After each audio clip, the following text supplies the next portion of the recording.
All right, Coach, how much have you been talking with Mo about this Alabama team, and what's it going to take to win? Well, it's obviously a great team. Mo had a great run there. They're playing with reckless abandon still. They got up 54, 55 threes last night and made 22 of them, I think, give or take. And they're playing with great pace and terrific team, well-coached team. So we'll have our hands full, but we can't wait to get started. I think Coach Brooks brought up last year with players returning to their old school for the first time, a lot of emotions, obviously a lot of relationships. How do you guys kind of handle that, and have you noticed anything different with Mo this week? I think it's kind of par for the course now. It's just ever present in college basketball. So I think it's just a part of the framework that we work in. I don't think it'll have a huge impact. Kind of a bigger picture question. What did you learn the most from your team in the non-conference that you're going to take into SEC? Man, we've learned a lot. Is we're trying to evolve into the team that I think it's gonna get us to the highest ceiling. I think our guys are pretty resilient. I think that they learned a lot. I think they learned a lot about themselves. I think they learned a lot about who we want to be. I think they learned about how to get there, and so we're excited. I think we couldn't be more excited to start conference play. It's been a long time coming. The guys have put a lot of work in, and we're excited to get going.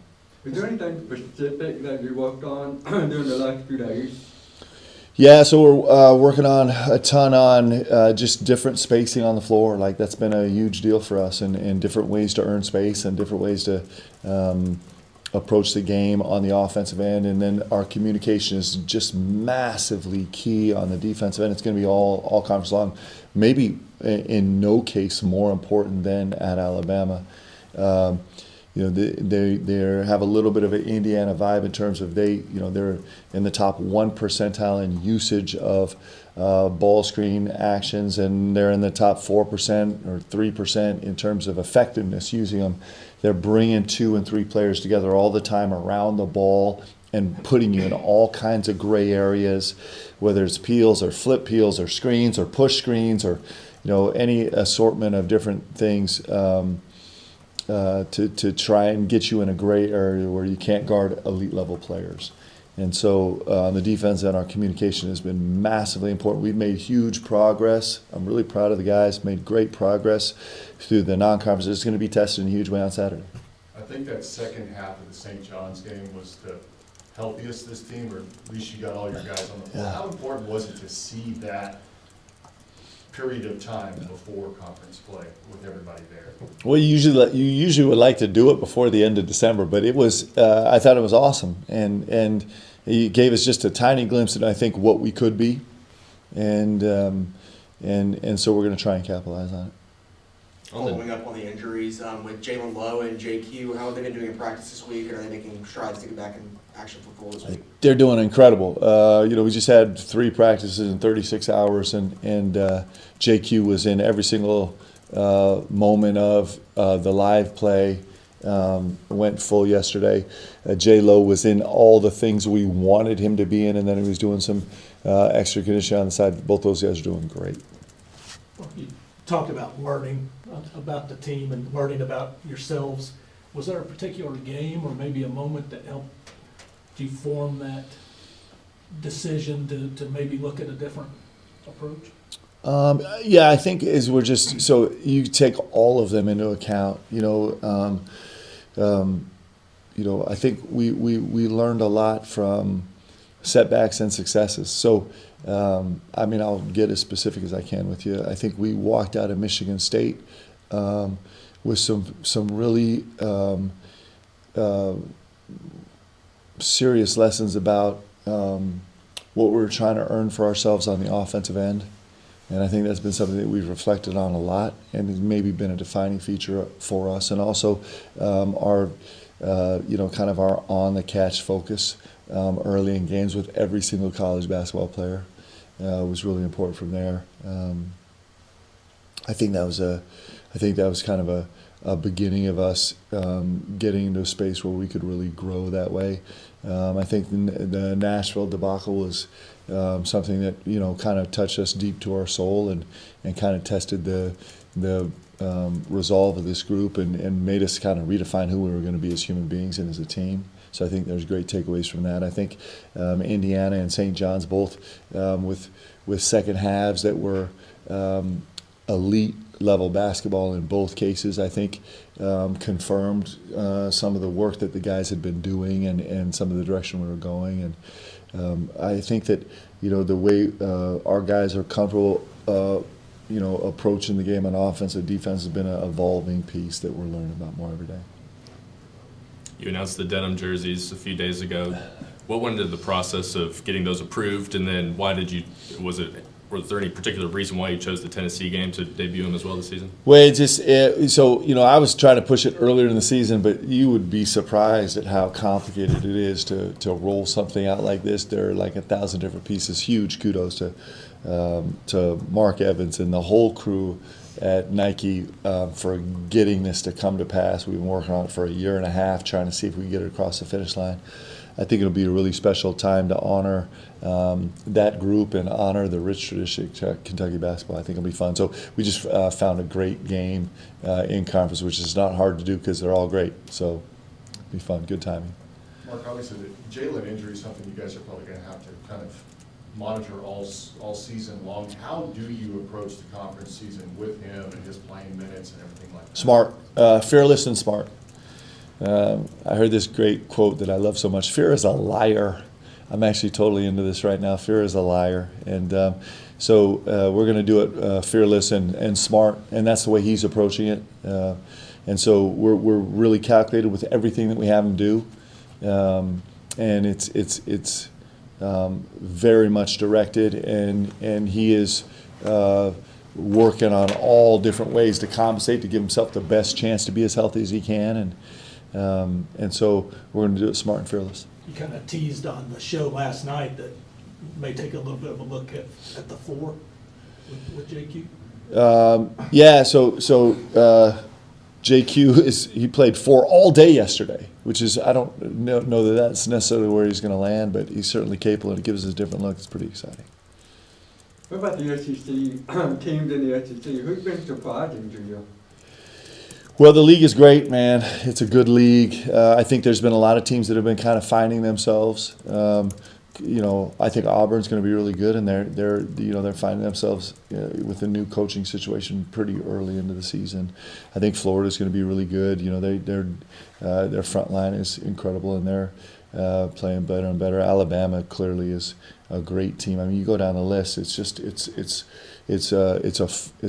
a fun league. It's ridiculously competitive. The metrics are again through the roof. Not quite as much as last year, but still an elite level. It's a great league.